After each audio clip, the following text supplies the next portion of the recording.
Ventnor City, New Jersey, and Washington, D.C. And this is news that you can use from CarEdge for Wednesday, October 4th, with your hosts, Ray and Zach. Look who's back. Dr. Zach, how's it going?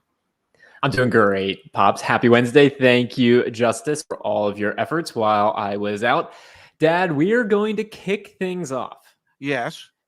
GM and Ford, and hell, man, I think we could have thrown Stellantis in there. The domestic automakers, they want to get rid of their car dealers, and we've got some new insights that help illuminate why. Let me pull it up on the screen.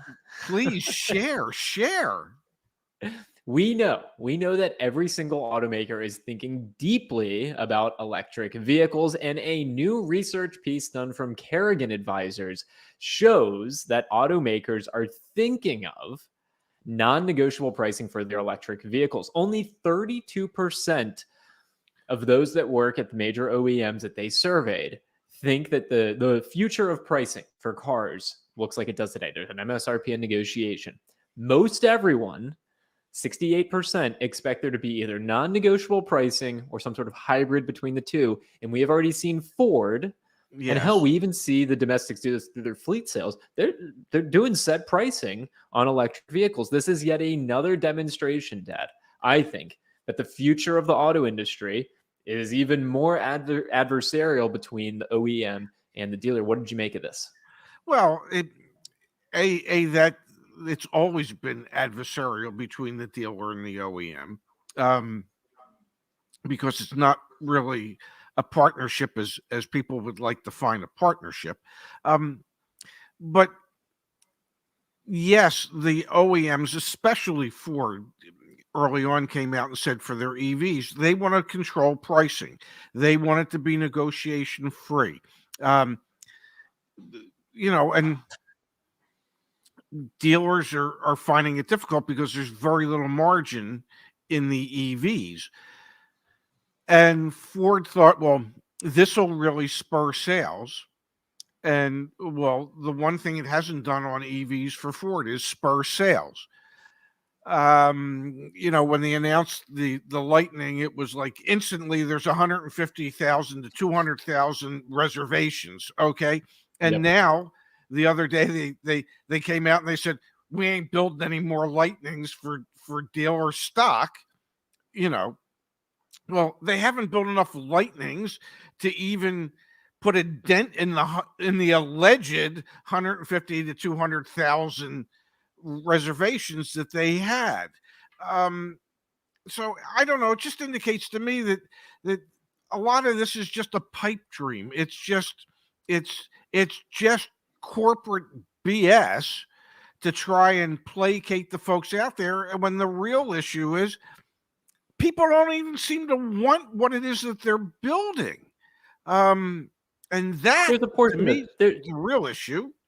There's a portion of that, but let's stick to the placating, because think about all of the different parties that the OEM has to appease right now. And we've got a video coming out on Saturday, and it's essentially I hate to say it, but it's the hypothesis or the thesis for why CDJR, why Stellantis is just going to fail in the United States of America. And there's like a really logical, intellectually sound approach for why and how that could happen. But let's come here. Johnny's Car Care and Reviews. Johnny, thanks for being here. We always love seeing you. Sorry, I meant to write Jim Farley spoke to dealers at a Ford dealer event and told them that dealers are very important and very much a part of the future at Ford. Of course he said that at the dealer event, because what is underwriting this push towards, as Drew said, they looked at Tesla and said, quote, I want that. All these executives looked at Tesla and said, I want that, because what purpose does the dealer serve?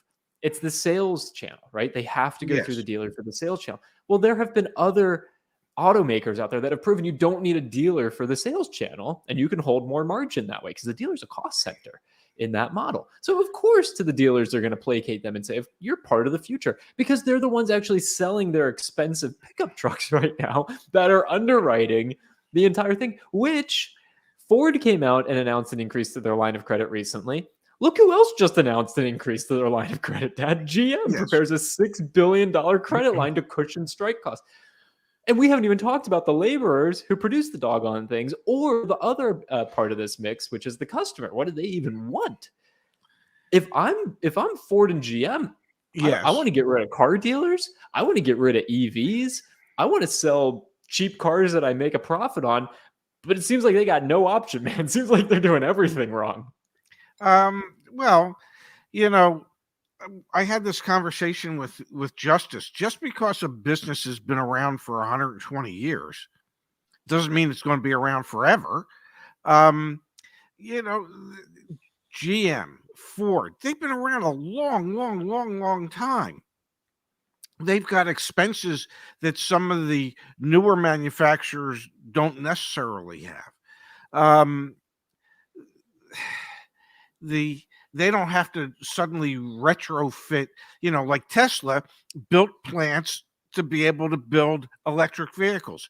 Ford, GM, Stellantis, they have to retrofit uh, facilities or build brand new facilities to be able to build electric vehicles.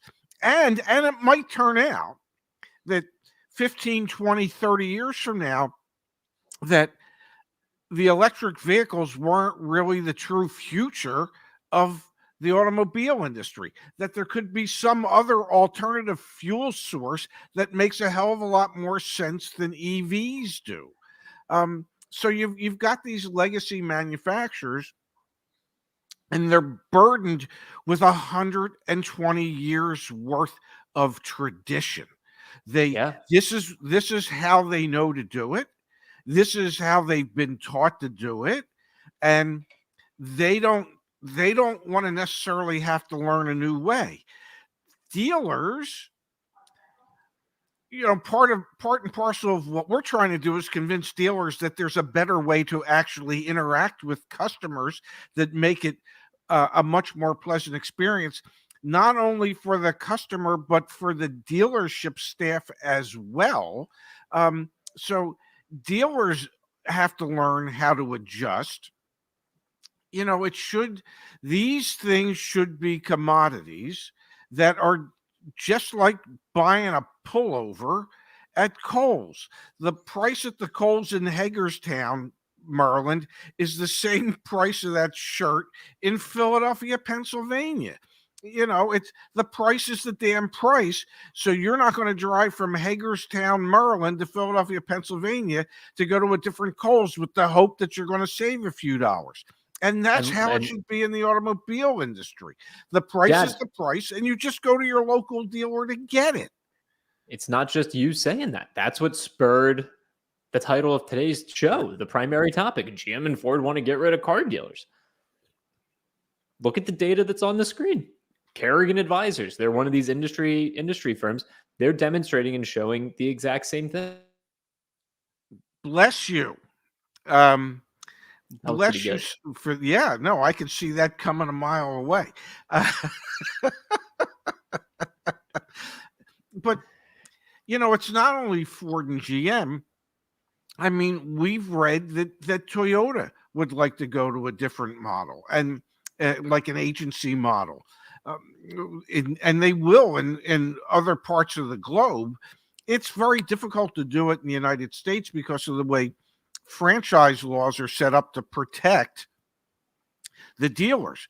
You look, recently the law that was passed and signed in Florida, that says new cars have to be sold through a franchise new car dealership, except for one other company, and that would be Tesla.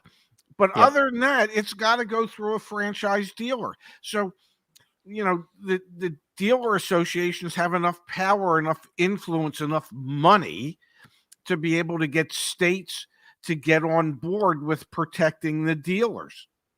So it's going to be very difficult for GM, Toyota, the others to get rid of dealers, but it doesn't mean that they can't improve the way dealerships operate when it comes to dealing with the ultimate consumer.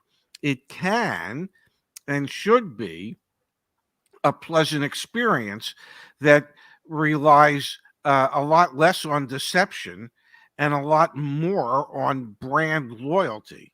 And if we Let can me get read you this to, quote, Pops. go ahead. We've got here, Dad. This is Rick Reichert. All right, the president of Columbus, Ohio-based Reichert Automotive. He was recently on the Car Dealership Guys podcast. Great episode. He said this, Dad.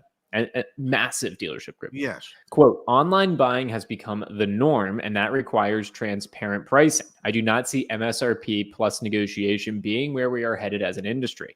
That has been evident over the past couple of years with retail orders honoring MSRP and only in-stock unsold units being marked up due to lack of availability. So that is the president of one of the largest auto of a groups, large privately held auto group.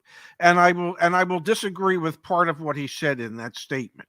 Okay, because there are any number of dealers out there, we confront it on a daily basis, that even on an ordered vehicle, look their customer in the eye and say, I'm sorry, but you have to have that $3,995 appearance package. Okay, so dealers are still trying to add all kinds of BS to ordered vehicles. They're not just doing it on excess in stock units, they're trying to do it on ordered units. I admire him for saying that the industry has to change. Look at this comment though, Dad. Yeah. This is from Darren. We haven't gone onto the Reichert website, or I haven't pulled one from the community. But Darren says he, and I think he's speaking about Reichert, has dealer add-ons on 90% of the vehicles, $1,295 for Simonize. At least I think it's $1,295. It's been a while since I've been to his dealership. That is exactly what you were just describing. We don't charge above MSRP, but we do it in these creative ways. Well, no, but what he was saying is they only charge above MSRP on cars that are in stock, and that if you as a customer come into one of his dealerships and order a car, well, they'll gladly sell it to you for MSRP. Well, I can tell you 4 years ago that if at the dealership you sold a vehicle at MSRP, everybody was high-fiving each other. But it's not 4 years ago, Dad. The point I was simply trying to make is that there are creative ways to go above MSRP. Oh, it's the same exact thing you were saying. We're saying the same thing. Yes. And whether it's accessories or add-on packages. Yeah, his dealerships are no different than the others. And I still believe in my heart of hearts that ultimately everything should be, the price is the price. It is set by the manufacturer. It is not a suggested retail price. It is the manufacturer's retail price, and it's the same price in Philadelphia as it would be in Freehold, New Jersey. It's just, and you're going to go to your local dealer. Now it becomes incumbent upon the dealer to enhance the customer experience. That's what Let's leave it there, Pops. Let's leave it there. Again, the industry from Kerrigan Advisors, they're the ones saying that this is how the industry wants to move, how the automakers want to go. To be very clear, we're on board with it. Obviously, that's what you're describing. Let's come here to the chat, Dad, from Mark. Thank you, Mark. Thank you. New month, new donation to my favorite car guru company. We got to watch out with that car guru comment, Mark. We might get in some trouble from the other car guru. Keep up, CarEdge team. Thank you, Mark. We really appreciate it. Dad, to just solidify your point from Justice, who obviously was on the channel for the past couple of days, and Justice does, every week. Justice, how many consult calls are you doing? Dozens of them. You're helping dozens of folks each week. Dealers doing a deal review now. $1,200 doc fee, Dad. $2,000 Advantage package, $2,000 reconditioning fee, $900 taxable fee, all in a vehicle $1,000 overpriced in the first place. Exactly what you were describing. Yes, which is the reason why that particular customer should be contacting other dealers with similar vehicles and shopping and buying elsewhere. Can Fly Chomper Fly pull that tweet up now? I love tweet up. That comment. And I want to thank Fly Chomper Fly for the donation, but I do want to ask him a question. When it's Ray and Zach, it's $5, but when it's Justice and Ray, it's only $2. I don't get it. And for those of you that listen to the podcast after the fact, a thoughtful Yeah. contribution, which we appreciate. Yes. I need a place to test drive a car and ask questions. That's the reason I appreciate dealers, yet dealers don't even let some cars be test driven. I completely agree with this approach. Just have test drive centers and then let us buy the doggone things and they show up at our front door. That's what I'm personally passionate about. And again, in this EV push, the data that we started today's show with, surveys of executives at the OEMs literally saying we want to move away from how the model currently works. It's going to happen eventually. It's going to take a long time, but it's going to happen eventually. Yeah, it ain't happening in my lifetime, but because the dealers still have too much sway and too much influence over the politicians that are going to write the rules and regulations governing how automobiles can be sold in their respective states. There is a reason that politicians go into office with a net worth of X, and when they leave office, the net worth is 10, 20, 40 times that. So I guess if I really wanted wealth in my life, I would have, because obviously I'm good at spewing BS. And so I would have made a great politician. And I would have been honest about it. I would have gotten sworn in and I would have raised my right hand and I would have had my left hand out looking for money as I was raising my, I'll do whatever I'll be good now. Let's talk about the month that has come and gone. Yes. The headline in Automotive News: market comeback continues. Major automakers post double-digit Q3 sales gains. Dad. Yes. The car apocalypse, the car bubble explosion. Everything's looking great. UAW strike. Who cares? Consumer demand being stunted down by interest rates. Who cares? The market is showing resiliency. The bottom of that section, or the bottom of that article, talks about fleet sales, which again buoyed sales for the industry. What did you get out of looking at through the September numbers? What highlights, what lowlights, what did you see in there? Well, obviously the lowlights have to deal with Stellantis brands. Dodge sales off for the year, or off for the quarter, still up a little bit for the year. Ram off for the year, Jeep off for the year. Most of your manufacturers are showing double-digit increases in sales for the year. But as we know, the sales are going to a smaller and smaller percentage of the population. Last week, before you left, we talked about a survey that was done, and 83% of the population said they can't even consider a new car anymore, which leaves 17% of the population. And 17%, we figure, of potential buyers. We guessed yesterday that out of the 330 million Americans, or I guessed yesterday, out of 330 million Americans, when I was talking to Justin, I was talking to Justin yesterday. Sorry. In a separate meeting. I'm a busy man, and so I figured, let's say that out of those 330 million Americans, there are 250 million or so that are over the age of 18 that could buy a car. Okay, and 83% of those say they can't, which leaves 17%. So 17% of that 250 million is about 37 million people, 38 million people. And I'm thinking that the manufacturers figure, well, that, there's 38 million people we can try and convince to buy a car this year. The hell with the rest. And I think that is a situation that is truly going to need to be addressed. They will not continue to have double-digit sales gains if they only have 37 million people that they can appeal to. If you want to continue sales gains like that, I don't know. I think it'd be better off if you were appealing to 80 million, 100 million people that could possibly, walk into your dealership, raise their hand and say, yeah, I not only do I want to buy one, I feel as if I can afford to buy one. Yep. So I think the numbers indicate some type of growth, a lot of it based off of fleet sales, but it's not as rosy a picture as I think they're trying to paint.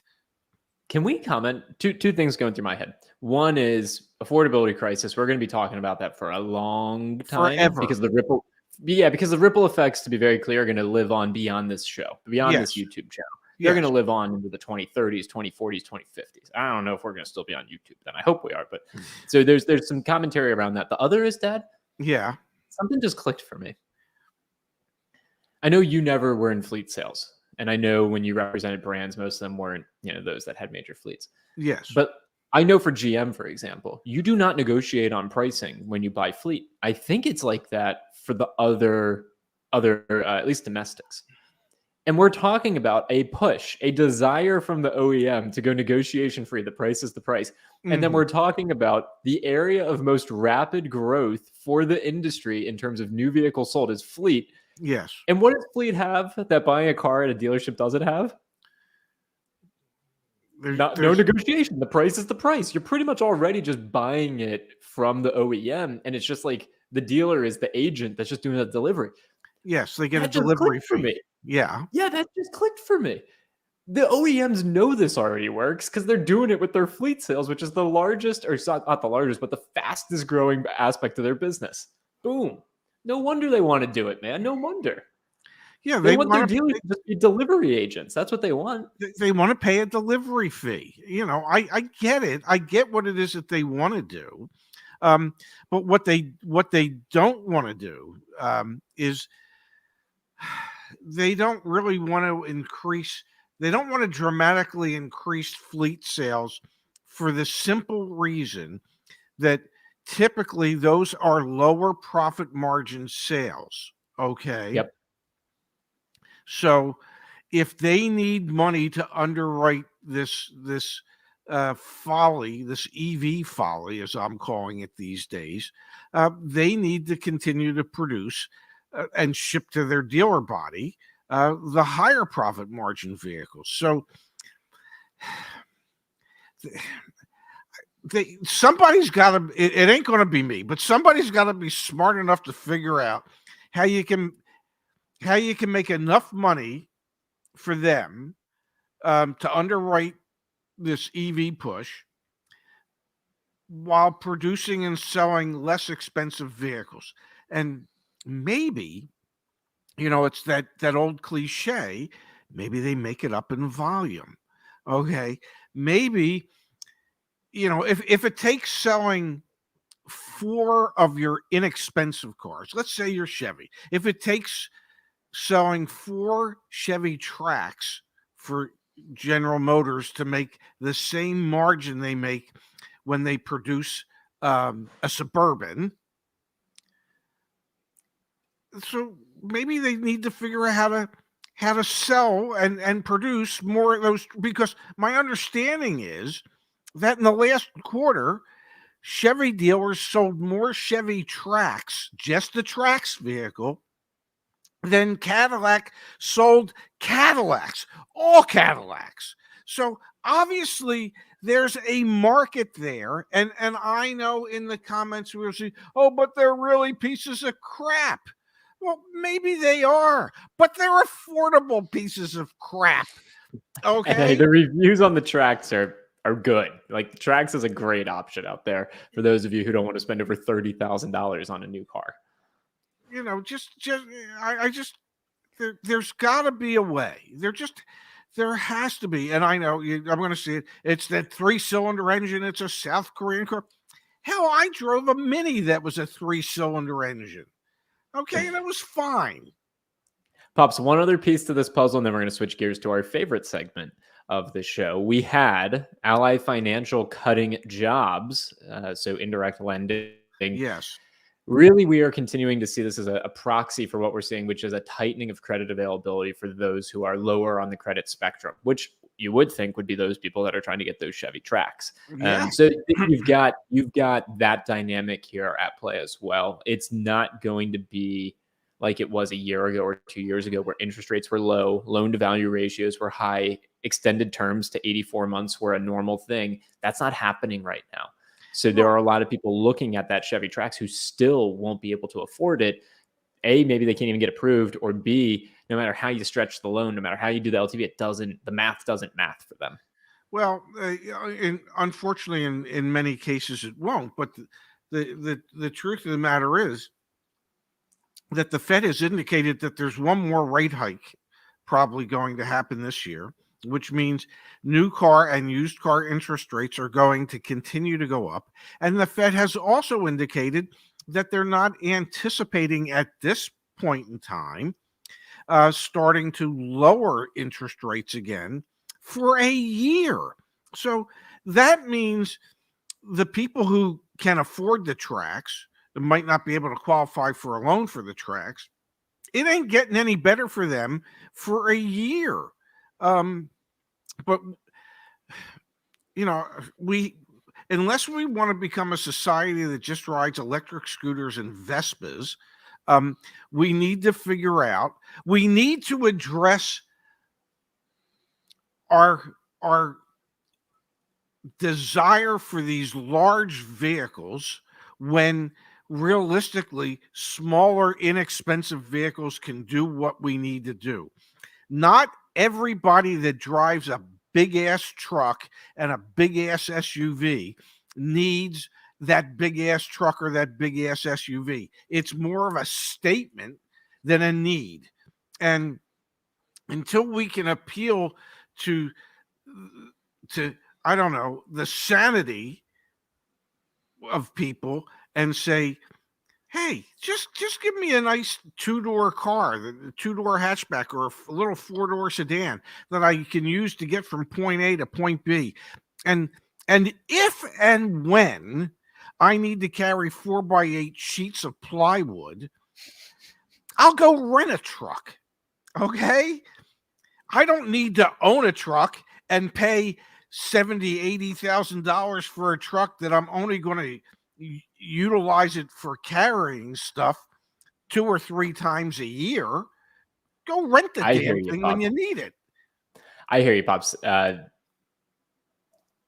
Do it. Really? You got to be kidding me.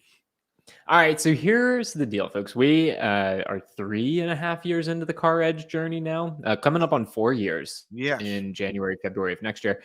There are a lot of people out there that hate us, like capital HATE. I had received some of those messages, and I thought anonymously we'll share some of them and react to them here live on the show.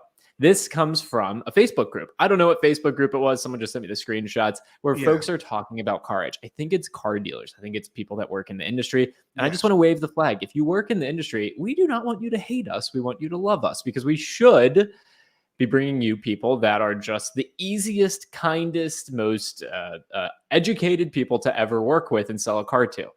That being said, let me read you a few of these, Pops. I got 4 of them. Okay. I had a guy come in and tell me that CarEdge says we should be at 8% off of our 2023 GMC Sierra AT4. He walked and I sold it an hour later, and he called later that day to see if we wanted to revisit his offer. Laugh out loud. All right, there we go. Good job, you, Mr. or Mrs. Car Dealer. Here's this one, Dad. Yeah, because that's how you get the best deals in this industry. These coaches are effing their clients and don't even realize it.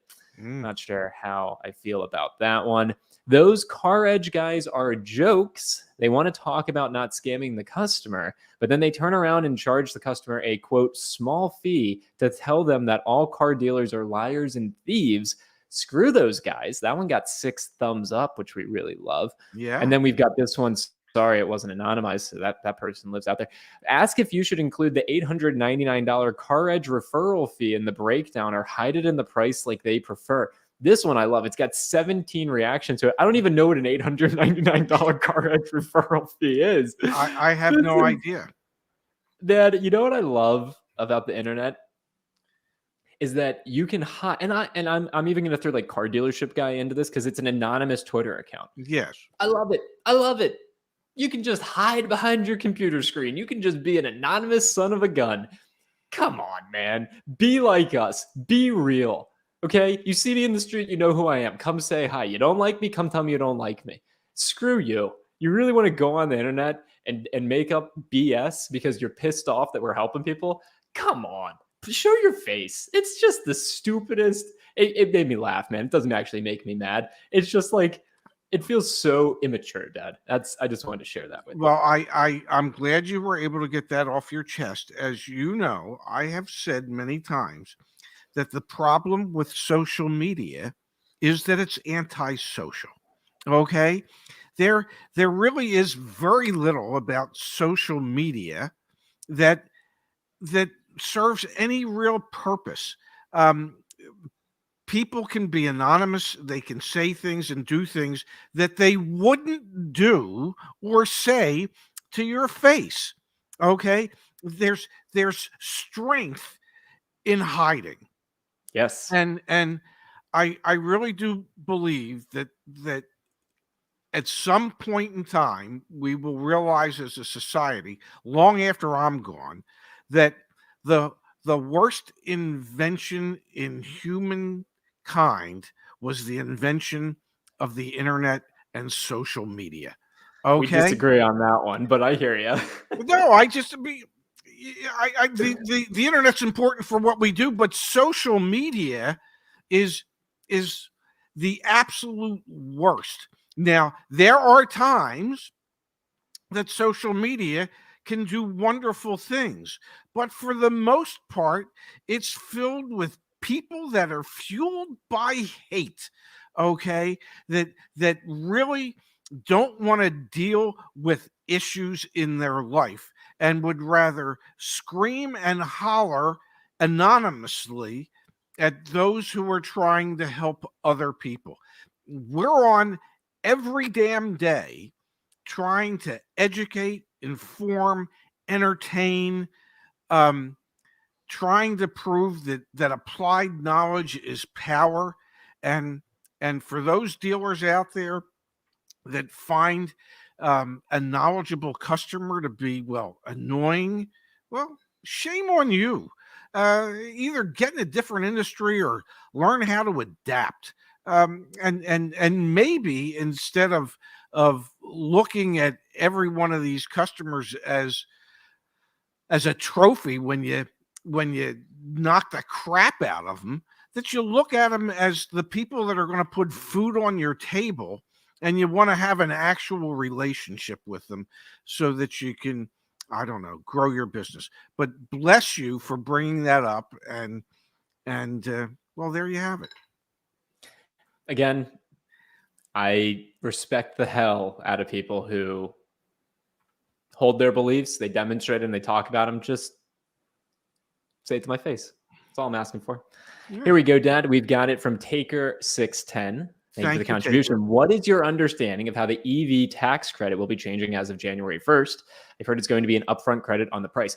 I know nothing. I haven't done any research on this. Well, starting January 1st, it is supposed to be an upfront credit, similar to cash for clunkers, in the sense that the full credit will be passed through to the customer and they can use it as a down payment.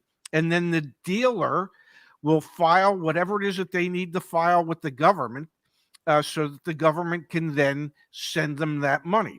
Sounds wonderful, except that car dealerships are a cash-intensive cash flow business.